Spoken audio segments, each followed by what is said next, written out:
Welcome to Namitha news. మదనపల్లిలో వైఎస్ఆర్సీపీ అధికార ప్రతినిధి శ్యామల ఆధ్వర్యంలో వెన్నుపూట దినోత్సవం. మదనపల్లి పట్టణంలోని చిత్తూరు బస్టాండ్ కూడలి నుండి సబ్ కలెక్టర్ కార్యాలయం వరకు కార్యకర్తలు స్థానిక నేతలతో చంద్రబాబు ఇచ్చిన హామీలను ప్లకార్డులను చేతబట్టి మోసం చేసిన చంద్రబాబు అంటూ నినాదాలు చేస్తూ సబ్ కలెక్టర్ కార్యాలయం వరకు ర్యాలీ నిర్వహించి వినతి పత్రం సమర్పించిన శ్యామల మాట్లాడుతూ, మామను మోసం చేసి ముఖ్యమంత్రి అయిన చంద్రబాబు అని విన్నాం. ఇప్పుడు అయితే ప్రజలను మోసం చేస్తున్న చంద్రబాబును చూస్తున్నాం. సంవత్సర కాలంగా ఏ ఒక్క పని హామీని అమలు చేయని చంద్రబాబు ఇంకా ఇస్తాడని నమ్మకం లేదు. ఇచ్చిన హామీలనే కాక ఇవ్వని హామీలు ఇంటి ముంగిటికే సంక్షేమం అందించిన ఘనత జగన్. ప్రజల పక్షాన నిలుస్తున్న వైఎస్ఆర్సీపీని ఆదరించాలని వ్యాఖ్యానించిన శ్యామల.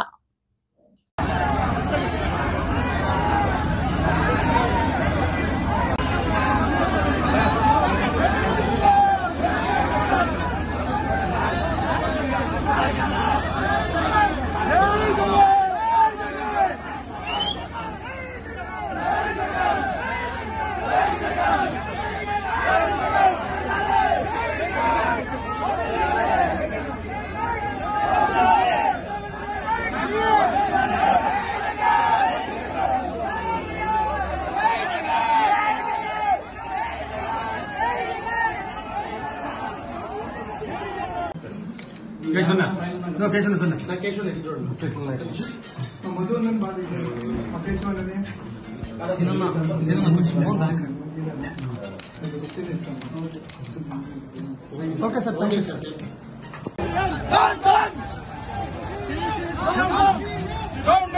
వెనక్కి రా.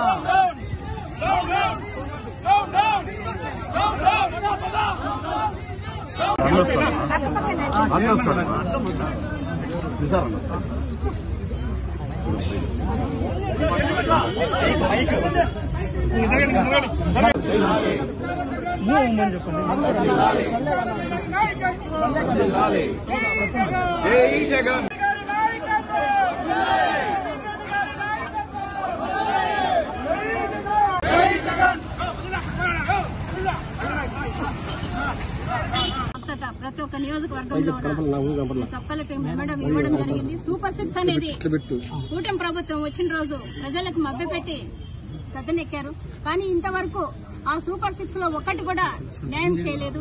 ఒక పెన్షన్ ఒకటి ముందు రోజే ఇచ్చేస్తున్నామని 31st ఇచ్చేసి మేము చాలా గొప్ప చేసేస్తున్నాం చెప్పినాం. అది ఒకటేగా సూపర్ 6 లో ఉండేది.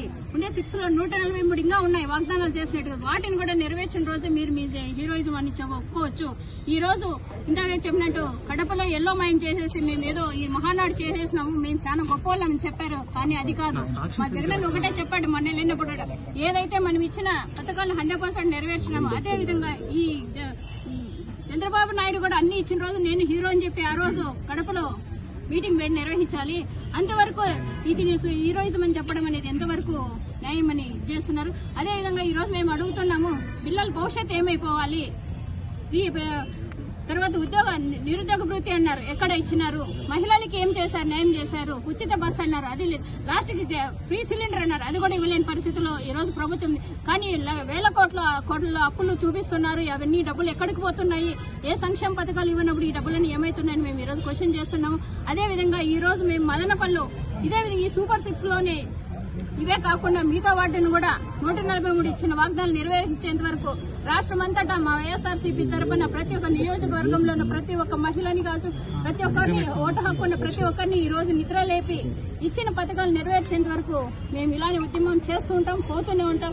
మా జగనన్న పిలుపు మేరకు ఈ రోజు మదనపల్లి డివిజన్లో నియోజకవర్గంలో ప్రతి ఒక్క ప్రజాప్రతినిధులు అందరం కలిసి ఈ రోజు మేము దీనికి ముఖ్య అతిథులు శ్యామల గారికి నా ధన్యవాదాలు. తర్వాత నిసార్ అన్న గారి మన మదనపల్లి ఇన్ఛార్జ్ గారికి, ఇక్కడ ఇచ్చిన ఎంపీటీసీ, జెడ్పీటీసీలు, సర్పంచులు, సమన్వయకర్తలు ప్రతి ఒక్కరికి పేరు పేరున నా ధన్యవాదాలు. ఈ రోజు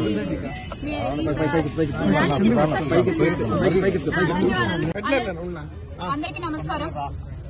వైఎస్ఆర్ కాంగ్రెస్ పార్టీ అధినేత శ్రీ వైఎస్ జగన్మోహన్ రెడ్డి గారి పిలుపు మేరకు ఈ రోజున అన్నమయ్య జిల్లా మదనపల్లిలో ఎంపీ ముందుగా పెద్దిరెడ్డి మిథున్ రెడ్డి అన్న పిలుపు మేరకు, అలాగే ఇక్కడ సమన్వయకర్తగా ఉన్నటువంటి నిసార్ అన్న పిలుపు మేరకు ఇవాళ వెన్నుపోటు దినంలో పాల్గొనడం జరిగింది. అంటే 1994 ఎన్నికల తర్వాత శ్రీ నారా చంద్రబాబు నాయుడు గారు ఆయన సొంత మామగారు అయినటువంటి నందమూరి తారక రామారావు గారికి వెన్నుపోటు పొడిచారట అని అప్పట్లో మేము విన్నాం. అంటే ఇప్పుడు మా వయసు ఉన్న వాళ్ళు అప్పుడు విన్నాం. అప్పటి నుంచి ఇప్పటి వరకు కూడా అంటే మొన్న జరిగినటువంటి 2024 ఎన్నికల తర్వాత ప్రజలకే ఆయన పొడిచిన వెన్నుపోటుతో సహా కలిపి ప్రత్యక్షంగా చూస్తున్నాం. చంద్రబాబు నాయుడు గారు అంటే వెన్నుపోటు అంటే చంద్రబాబు నాయుడు గారు 4 సార్లు ముఖ్యమంత్రి అయ్యాను అని గొప్పగా చెప్పుకునేటువంటి చంద్రబాబు నాయుడు గారు ఒక్కసారైనా వెన్నుపోటు లేకుండా పరిపాలన చేశారా అని ప్రశ్నిస్తున్నాం. ఈ రోజున దేని నుంచి మొదలు పెట్టాలి అర్థం కావట్లేదు. అంటే పసికందుల దగ్గర నుంచి రక్షణ కల్పించలేని ఈ కూటమి ప్రభుత్వం ఆడపిల్లలకి పొడిచిన వెన్నుపోటు దగ్గర నుంచి మొదలు పెట్టాలా? అబద్దపు హామీలతో గద్దెనెక్కినటువంటి కూటమి నాయకుల గురించి మాట్లాడుతూ మొదలు పెట్టాలా? రైతుల కన్నీటి తడి నుంచి మొదలు పెట్టాలా? విద్యార్థులకు వీళ్ళు పొడిచిన వెన్నుపోటు వల్ల ఆ విద్యార్థులు ఉన్నటువంటి ఆ ఆవేశపు వేడి నుంచి మొదలు పెట్టాలా? ఎండియు వాహనాలు రద్దు చేసి కొన్ని లక్షల కుటుంబాలని రోడ్డు మీదకి లాగేసినారు ఈ రోజున. మరి అక్కడి నుంచి మొదలు పెట్టాలా? లేకపోతే డిఎస్సీ అభ్యర్థుల్ని అతి దారుణంగా వెన్నుపోటు పొడిచారు, అక్కడి నుంచి మొదలు పెట్టాలా?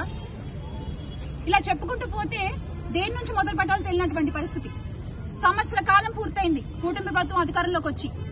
కూటమి ప్రభుత్వం ఇచ్చే హామీలకి నేను బాధ్యుణ్ణి అని గొంతెత్తి అరిచినటువంటి పీపీపీ గారు, పిఠాపురం పీఠాధిపతి పవన్ కళ్యాణ్ గారు ఈ రోజున ఆయన కూడా మాట్లాడట్లేదు. మరి ఆయన దగ్గర నుంచి మొదలు పెట్టాలా? ఏంటిది అంటే మీరు నోటికొచ్చిన హామీలు ఇచ్చేస్తాము, అలవి కాని హామీలు చెప్పుకుంటూ వచ్చేస్తాము, ప్రజలు మమ్మల్ని నమ్మేస్తారులే, మేము గద్దెనెక్కేసాంలే, ఇంకేంటి వాళ్ళని పట్టించుకోవాల్సిన అవసరం లేదులే అని అనుకుంటే మాత్రం ప్రజల పక్షాన నిలబడి ప్రశ్నించేటువంటి పార్టీ వైఎస్ఆర్ కాంగ్రెస్ పార్టీ ఒకటి ఉంది అని మీరు ఖచ్చితంగా గుర్తుపెట్టుకోవాల్సిన విషయం. మీరు మర్చిపోతే మీకు గుర్తు చేయడానికి మా పార్టీ కార్యకర్తలు పల్లె పల్లెలో, మండలం మండలంలో, గ్రామ గ్రామంలో, వాడ వాడలో ప్రతి చోట ఉంటారు. ఈ రోజున వైఎస్ఆర్ కాంగ్రెస్ పార్టీ కార్యకర్తకి ఎదురు నించుని మాట్లాడలేనటువంటి పరిస్థితుల్లో కూటమి ప్రభుత్వం ఉంది. ఈ రోజున 10వ తరగతి విద్యార్థులకు కూడా అంత దారుణంగా మోసం జరిగింది. వాళ్ళని బడికెళ్లే పిల్లల్ని కూడా వెన్నుపోటు పొడిచింది ఈ కూటమి ప్రభుత్వం. ఈ రోజు అసలు అవినీతి గురించి చెప్పుకున్నట్లయితే కోట్లు విలువ చేసే భూమి 99 పైసలు కట్టబెట్టేస్తున్నారు. ఇలా చెప్పుకుంటే మీరు చాలా ఉన్నాయి. మీకు నేను విత్ ప్రూఫ్స్ మాట్లాడుతున్నాను. ఇగో చూడండి, ఆ పాప వాళ్ళ పత్రికల్లోనే ప్రచురించారు, ఈనాడులోనే ప్రచురించారు. ఈ పాప 10లో ఫెయిల్ అయ్యి సబ్జెక్టు పునఃమూల్యాంకనంలో 96 మార్కులు తెచ్చుకుంది. కానీ ఈ పాపకి అప్పటికే ఐఐటీలో అప్లై చేసుకునేటువంటి టైం అయిపోవడం వల్ల ఇప్పుడు ఆ పాపకి అడ్మిషన్ లేదు. మార్క్స్ కనుక కరెక్ట్ గా దిద్దుంటే గనక ఆ పాప భవిష్యత్తు ఈ రోజు ప్రశ్నార్థకంగా ఉండేదా? ఆ పాపకి నచ్చిన కోర్సు నచ్చిన టైం కి జాయిన్ అయ్యేది మీరు కరెక్ట్ గా పేపర్లు దిద్దుంటే. ఈ రోజున పేపర్లు ఇలా తప్పు దిద్దారు కదా అని జగన్మోహన్ రెడ్డి గారు ప్రశ్నిస్తే లోకేష్ గారు చాలా హాస్యాస్పదంగా దానికి రిప్లై పెట్టారు. ఒక విద్యాశాఖ మంత్రిగా ఉండి మీరు ఇవ్వాల్సిన రిప్లై అది కాదు లోకేష్ గారు. ఏదో సామెత చెప్పినట్టుంది, నిజంగానే పనిగల పనిమంతుడు పందిరేస్తే తాటాకి తగిలి ఊడిపోయిందంట. అలా ఉంది ఈ రోజున కూటమి ప్రభుత్వం. అలాగే మీరు చూసుకున్నట్లయితే ఆ రోజు ఎన్ని అబద్దపు ప్రచారాలు చేశారు వాళ్ళు. 14 లక్షల కోట్ల అప్పులు అన్నారు, కానీ వాస్తవం 3.39 లక్షల కోట్లు మాత్రమే. విశాఖలో 25,000 కేజీల డ్రగ్స్ అన్నారు, కానీ అది డ్రగ్స్ కాదు, డ్రగ్గిస్ట్ అని మళ్లీ వాళ్ళు ప్రూవ్ చేశారు. రేషన్ బియ్యం తరలిస్తున్నారు, సీజ్ ద షిప్ అంటూ అబ్బో మామూలు హడావుడు చేయలేదు మన ఉప ముఖ్యమంత్రి గారు అయితే. కానీ అలాంటిది ఏమీ లేదు. ఆపినందుకు మళ్లీ 7 కోట్లు ఫైన్ పడింది. ఇది ఎవరు కడతారు? ప్రజల సొమ్మే కదా. ఆ తర్వాత తిరుమల లడ్డు అంటే దేవుణ్ణి కూడా రాజకీయాల్లో పావుగా వాడుకున్నటువంటి ఈ కూటమి ప్రభుత్వం ఆ దేవుడికి సైతం వెన్నుపోటు పొడుస్తుంది అని ఈ రోజు మేము ఇక్కడి నుంచి చాలా గట్టిగా అడుగుతున్నాము. దానికి ఖచ్చితంగా మీరు సమాధానం చెప్పి తీరాలి. ఆ దేవుడు రాజకీయాలు వద్దు. సుప్రీంకోర్టు కూడా చెప్పారు మీరు ఇలాంటివి చేయడం అలవి కాదు అని.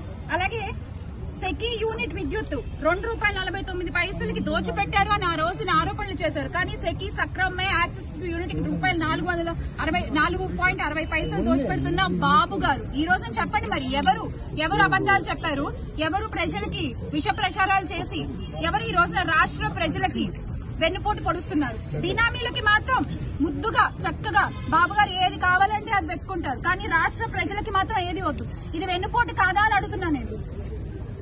ఈ రోజు ఖచ్చితంగా మనం ఇవన్నీ కూడా అడగాల్సిన పరిస్థితి. అందుకే జూన్ 4వ తారీఖున సంవత్సర కాలం పూర్తయింది కాబట్టి కూటమి ప్రభుత్వం అధికారంలోకి వచ్చి ఎస్ అంటే ఎంత ఎక్స్పీరియన్స్డ్ సీఎం అని ఆయన అన్నారు కదా, నిజంగానే ఒప్పుకోవాలి ఆయన్ని. ఎందుకు అంటే జగన్మోహన్ రెడ్డి గారు ఒక్కసారి ముఖ్యమంత్రిగా ఉన్నప్పుడు 5 ఏళ్ల కాలంలో చేసినటువంటి ఆయన అప్పుల్లో చంద్రబాబు నాయుడు గారు 40% అప్పుడే మొదటి ఏడాదిలోనే చేస్తారు. నమస్కారం.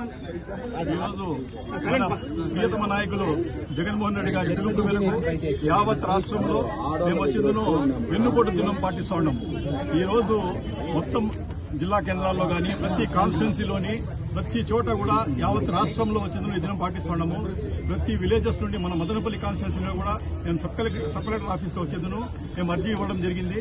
ఆయన ఇన్ని దినాలు ఈ గవర్నమెంట్ లో ఉండే ల్యాప్సెస్ అన్ని హైలైట్ చేస్తూ ఇవన్నీ రెక్టిఫై చేయాలా, మేమంతా ప్రజల కోసం ఇవంతా ఇస్తున్నాము కాబట్టి అంతా మీరు రెక్టిఫై చేయాలనే ఉద్దేశంతో ఇక్కడ వచ్చేందుకు ఒక అర్జీ ఇవ్వడం కూడా జరిగింది. మాతో పాటు మన మేడం కూడా మా శ్యామలమ్మ మేడము, మనుజ మేడము, మన అందరూ కన్వీనర్లు, మండలం నుండి ప్రతి ఒక్కరూ జెడ్పీటీసీలు, ఎంపీటీసీలు, క్యాడర్, మన చాలా మంది ప్రజలు కూడా, చాలా మంది ఈ గవర్నమెంట్ బాధితులు కూడా ఇక్కడ వచ్చేస్తున్నాం. మేమందరూ కలిసి ఈరోజు ఇచ్చాం. ఈ గవర్నమెంట్ వచ్చినప్పటి నుండి ఈ ఒక్క సంవత్సర కాలంలో ఈ రోజు వచ్చిందో మనకు ఒక డార్క్ డేగా మేము తీసుకుంటున్నాం. ఎందుకంటే ఈ రోజు ప్రజలు వచ్చిందో కొంచెం ఏమారి ఆశపడి ఏదో ఈ గవర్నమెంట్ చేస్తుంటే ఉద్దేశంతో ఈ గవర్నమెంట్ కు ఓటేసింటే ఈ రోజు అన్ని విధాల్లో అన్ని రంగాల్లో కూడా దీంట్లో కూడా దీనికి ఇది ఫెయిల్యూర్ అయిపోయింది. మన ఎగ్జాంపుల్ ఎత్తుకోండి, ఈవెన్ లాస్ట్ కు ఏ రంగంలో కూడా ఎత్తుకోండి, ఈవెన్ టెంపుల్స్ లో కూడా మన వీళ్ళ రాజకీయ కక్షతో అతి పవిత్రమైన లడ్డూని కూడా అపవిత్రం చేసేదానికి వీళ్ళందరూ దాన్ని కూడా రాజకీయాలు చేశారు. ఎక్కడ చూసినా ఆడవారి మీద గానీ పిల్లల మీద గానీ అఘాయిత్యాలు పడిపడినాయి. క్రైమ్ రేట్ పెరిగింది. అదేవిధంగా వీళ్ళు వచ్చి 100 రోజులు అయిపోతానే మేము వచ్చిందను గంజాయిను మేము స్టాప్ చేపిస్తామని కూడా మాట చేశారు. అది కూడా ఏం లేదు, అది కూడా కేసులు ఎక్కువ అయిపోయినాయి. ఎక్కడ చూసినా క్రైమ్ రేట్ ఎక్కువ వచ్చింది. ఈ గవర్నమెంట్ పెరుగుతా ఉండేది ఏమంటే సారాయి బాగా పెరిగింది. ఎక్కడ చూసినా బెల్ట్ షాపులు, ఎక్కడ చూసినా ప్రజలు వచ్చిందనో తాగి మత్తులో ఉన్నారు. ఇంత తాగి ఇంత మత్తులో ఉంటే కూడా ఆదాయం మటుకు కిందికి పడిపోయింది. ఈ డబ్బు ఎక్కడికి పోతా ఉండేది మేము ప్రశ్నిస్తా ఉన్నాం. అదేవిధంగా ఇసుక కూడా లిబరల్ చేశారు, ఇసుక కూడా అందరు చేసినారు. కానీ మన ఆదాయాలు మటుకు కిందికి పడిపోయినాయి. అన్ని రంగాల్లో కూడా ఈ గవర్నమెంట్ టోటలీ ఫెయిల్యూర్ అయింది. వీళ్ళకి యాక్చువల్లీ వచ్చిందో ఈ గవర్నమెంట్ మనుగడ సాగించడానికి కూడా వీల్లేదు. ఇదే కానీ ప్రజలకు ఈ రోజు కాల్ బ్యాక్ అధికారం ఉండింటే ఖచ్చితంగా ప్రజలు ఆ ఆప్షన్ తీసుకుని ఈ గవర్నమెంట్ ను దించడానికి కూడా ఇరిగిపోయిండే వాళ్ళు కాదు. ఈ మధ్య జగన్మోహన్ రెడ్డి గారు ఉంటే కరోనా వచ్చింది. కరోనా పీరియడ్ లో కూడా 2 సంవత్సరాలు ఆయన కష్టపడి ప్రజలకు పోషించినాడు. ఏ పని లేకుండా కూడా ఇంటి దగ్గరికి చేశారు. వీళ్ళు ఎంప్లాయ్మెంట్ కూడా టోటల్ ఫెయిల్యూర్ చేసినారు. ఉండే ఉద్యోగాలు కూడా ఊడగొట్టేసి ఈవెన్ వాలంటీర్స్ కూడా తీసేశారు. అదేవిధంగా రేషన్ ఇవి బండ్లు కూడా పోతా ఉన్నాయి, దాంట్లో ఉండి పనిచేసే వాళ్ళకి తీసేశారు. అదేవిధంగా ఫీల్డ్ అసిస్టెంట్ తీసేస్తా ఉన్నారు. అదేవిధంగా బ్యూరేజెస్ లో కూడా చాలా మందికి ఉద్యోగాలు తీసేసినారు. ఈ రకంగా అన్ని రకాలుగా కూడా ఈ గవర్నమెంట్ ఫెయిల్యూర్ అయింది. అందువల్ల ఫీజు రీంబర్స్మెంట్ కూడా టయానికి ఇవ్వలేదు. ఫ్రీ విలేజ్ బస్సులు అన్నారు. ఏ రకంగా కూడా వీళ్ళు ఏమి ప్రజలకు చేసినది కాదు. వీళ్ళకి వచ్చిందో మేము కేవలం నిద్ర లేపల్లా అనే ఉద్దేశంతో ప్రజలు కూడా చాలా చైతన్యం వచ్చింది. ఈ రోజు కూడా చాలా మంది కేసులు పెడతా ఉన్నారు. మీ రేషన్ షాపులు మీరు కానీ ఆ సమ్మెలో పాల్గొంటే మీరు కానీ ఈ దీంట్లో వెన్నుపోటు దినంలో పాటించారంటే మీరు పోయినారంటే మీకు రేషన్ కార్డు తీసేస్తాము అని చెప్పి అక్కడ ఉండే లోకల్ నాయకులు కూడా భయపెట్టింటే కూడా ఇంత భారీగా జనాలు ఇక్కడికి వచ్చేస్తుందో ఈ ప్రోగ్రామ్ ను గ్రాండ్ సక్సెస్ చేశారు. మేము రైతులు కూడా టోటల్ ఫెయిల్యూర్, రైతులు కూడా చాలా బాధలో ఉన్నారు. వాళ్ళకు వచ్చిందను ఇది టమాటా రేట్లు ఈ రోజు ఇప్పటికీ కొంచెం రేట్లు పుంజుకుంటా ఉండే కానీ టోటల్ టమాటా రేట్లు కూడా అవి అయిపోయినారు. ఫర్టిలైజర్ షాపు కూడా ఫర్టిలైజర్స్ కూడా విపరీతమైన రేట్లు, పెస్టిసైడ్స్ కూడా విపరీతమైన రేట్లు, అదేవిధంగా మామిడికాయల రేట్లు కూడా అవుట్ అయిపోయినాయి. రైతులందరూ బాధలో ఉన్నారు.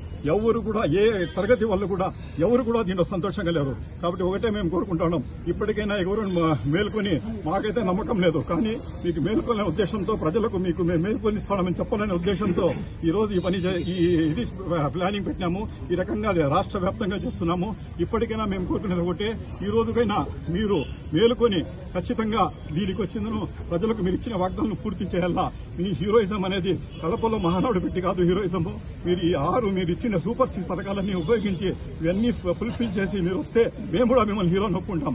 అప్పటి వరకు ఖచ్చితంగా ఇప్పుడు ఇదంతా మేము చూపిస్తున్నాం ప్రజలకు, మీ ఫెయిల్యూర్స్ అనేవి చూపిస్తున్నాం.